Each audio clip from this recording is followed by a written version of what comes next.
August 4th and 5th, Thursday and Friday, the sun is in Leo and the moon is in Scorpio.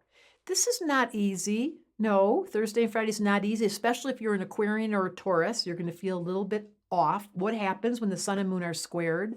So Leo's the part in all of us that just wants nothing more than life force. They don't really get a choice. Let's just say that Leos get accused of taking up too much space or being too loud or being too self-centered. It's just the quality of their life force is impulsive and reactive and it's strong. And then the moon in Scorpio squaring it goes, you will not stand up and you will not stand out. So if you were someone that was born with this influence, a Scorpio and a Leo, you would feel internally, it's a psychological pattern, like, I don't think it's okay for me to be that out there, said the Scorpio. And the Leo's like, "Ugh, can you find the off button? Because I can't control this." So there's internal dialogue.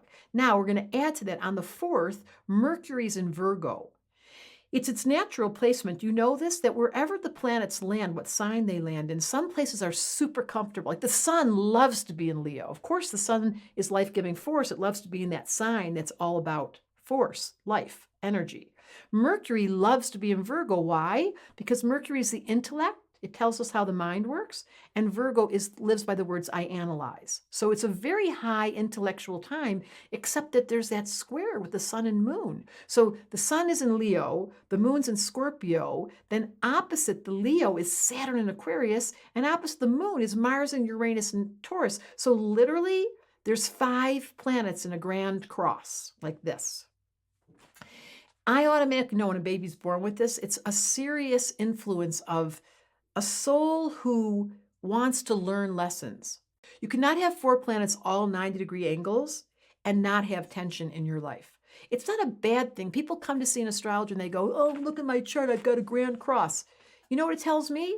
This soul born today said, I want to grow out of discomfort. Because if you've noticed on planet Earth, we only learn things, don't ask me why this is, when things are super difficult, when a crisis just happened, when a death just happened, when the end of a relationship happened, all of a sudden we're like making bargains with God. Like, I'll do what you ask me to do. But in normal times, without that grand cross, we kind of go into comfort zone.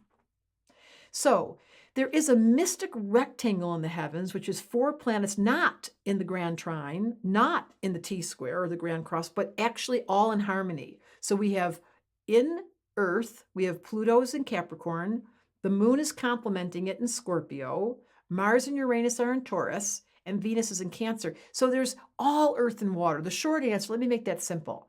The short answer is there's a mystic rectangle in the heavens that creates just the opposite of the square. It shows that there's a healer. And a soul comes in with this difficult chart, sun square moon, Scorpio, Leo, fire and water.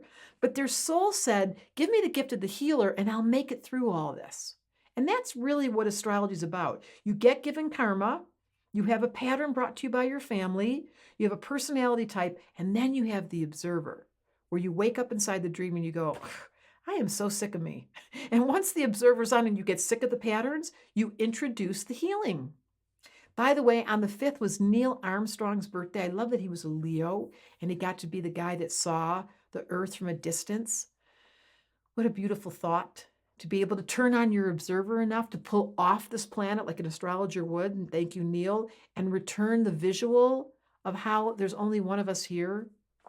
That's the right use of Scorpio and Leo, is a very deep thinker. Mercury and Virgo studying astrology and knowing that that mystic rectangle gave you a healer. Neil Armstrong, happy birthday. What a gift you gave this world. Your destiny line took you off planet and you came back after. I want to do that. Astrology just wanted me to tell you, when I grow up, I'm going to be an astronomer. I mean an astrologer. I mean an astronomer. Astrologer.